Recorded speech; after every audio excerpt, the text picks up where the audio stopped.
This triangle, forged in the hallways of a precinct and consummated in the intimacy of a home, not only destroyed a life, but jeopardized the credibility of a police force.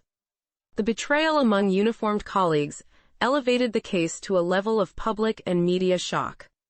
6 years of personal, professional, and passionate history were summarized in one night of horror.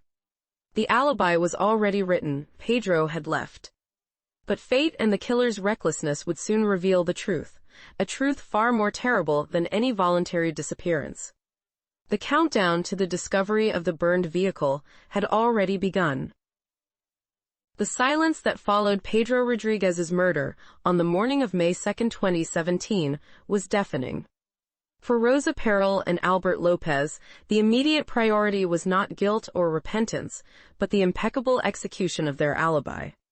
They had gone from being law enforcement officers to criminals acting against time and logic. The central strategy was simple. Pedro was not dead, he had left. Rosa Perel was the first to activate the machinery of lies. Days after the night of the crime, she went to the police to formally file the missing person report for her partner. Her performance was meticulous, worthy of someone who knows firsthand the search protocols and the questions asked in these cases. She appeared distressed, worried, but with absolute control of the narrative. As a police officer herself, she knew the keywords and details that would lend credibility to her version of events. Her story was designed to sow doubt about Pedro's emotional state.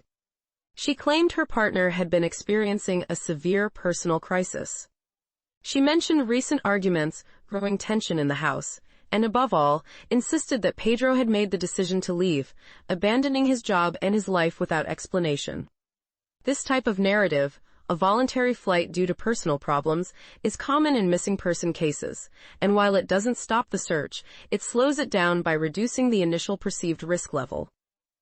To reinforce her version, Rosa took a series of calculated measures.